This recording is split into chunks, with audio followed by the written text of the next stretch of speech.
Assalamualaikum warahmatullahi wabarakatuh.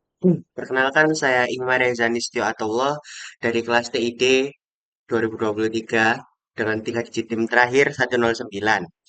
Di sini saya akan menjelaskan tentang praktek sniffing menggunakan GNS3 dan Oracle VirtualBox. Pertama-tama, saya akan menjelaskan tentang apa itu sniffing.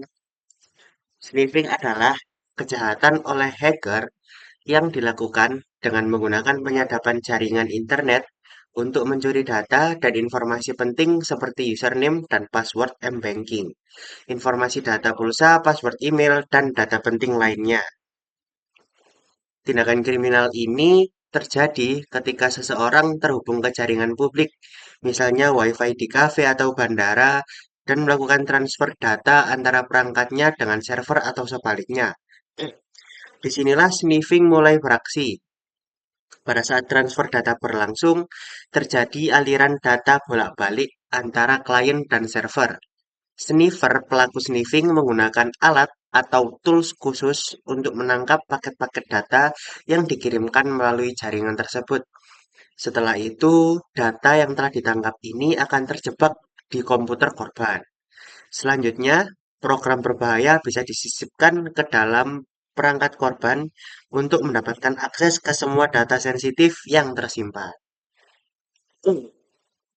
Lalu saya akan menjelaskan sedikit tentang GNS3 dan VirtualBox. GNS3.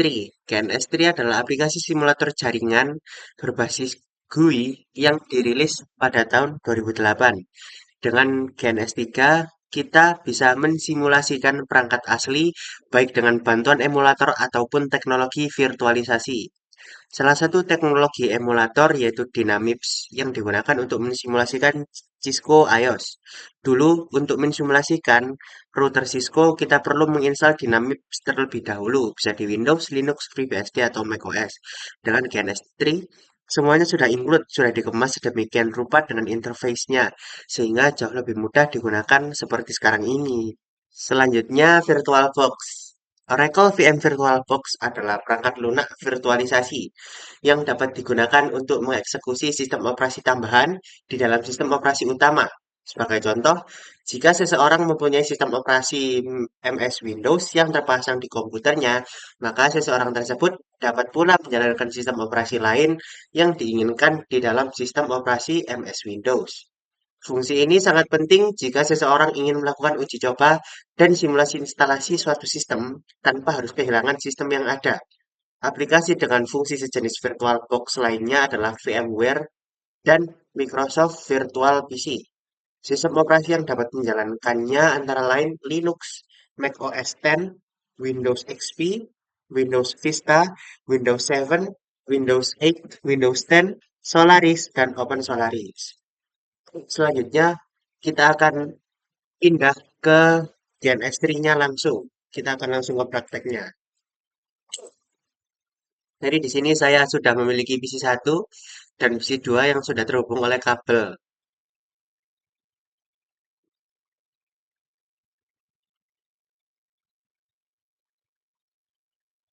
Lalu selanjutnya kita akan nyalakan dulu.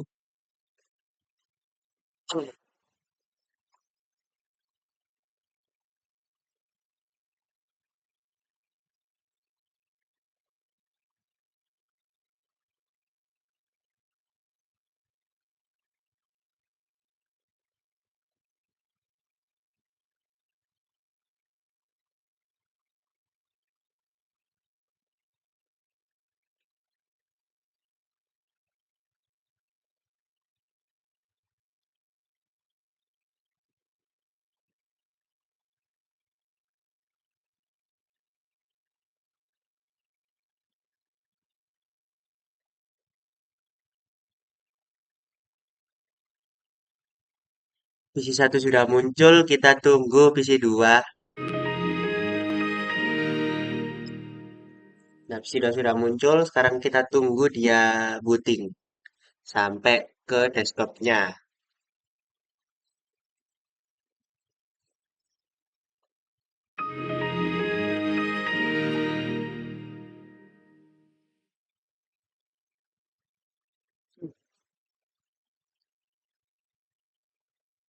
Nah, kalau sudah di desktopnya, sekarang kita menuju ke ini local area connection. Kita set area koneksinya atau internet protokolnya ini di kalau divisi satu itu 192.168.1.1. Kalau divisi 2 itu IP-nya 1.2 dengan subnet mask yang sama. Nah, sekarang kalau sudah begini, kita cek dulu apakah mereka sudah tersambung atau belum. Nge-CMD, kita ping ke PC 1. Nah, di sini sudah terhubung, lalu kita ke PC 1, kita ping ke PC 2.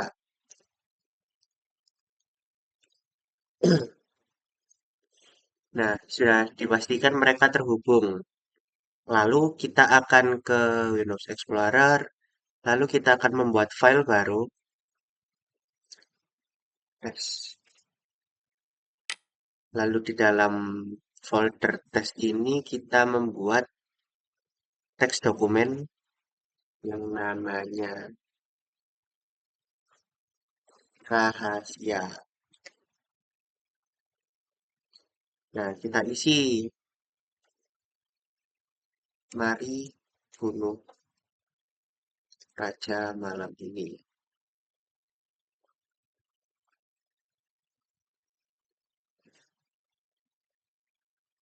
Bunuh raja malam ini. Lalu kita save, baik. Lalu kita jadikan ke sharing dan security, ini ke share this folder, lalu oke. Nah, nanti akan ada gambar tangan di sini dan kita bisa ambil di sini. Ya, sini saya sudah coba tadi 192.168.1.2. Komennya seperti ini kita oke. Nah, nanti dia muncul tes di sini. Ini kan sesuai sama ini. Nah, kalau kita buka juga isinya rahasia. Nah, sekarang kita track lewat kabelnya. Start capture.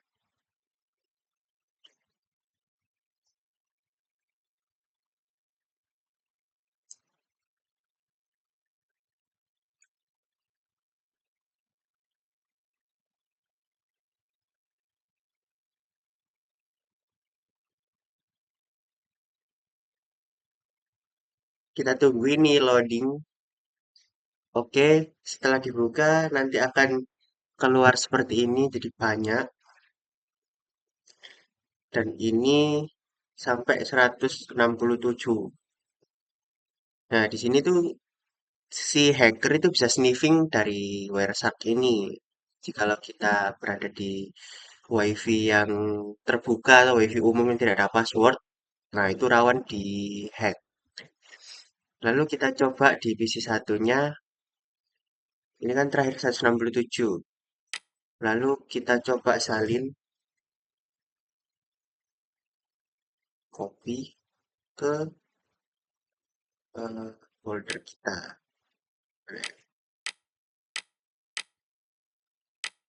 Nah, di sini ya copy ini. Tuh, sampai tadi yang 170-an sekarang sampai 473. Nah, di sini kita bisa melihat di sininya. Kalau kita cari satu-satu, nanti kita akan menemukan bunuh raja malam ini itu tadi.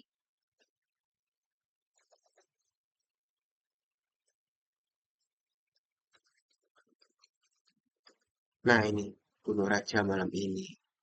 Di file ke berapa ini? 472.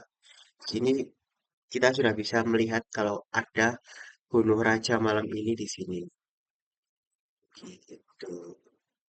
Jadi berhati-hatilah jikalau kalian berada di WiFi-WiFi umum yang tidak ada passwordnya.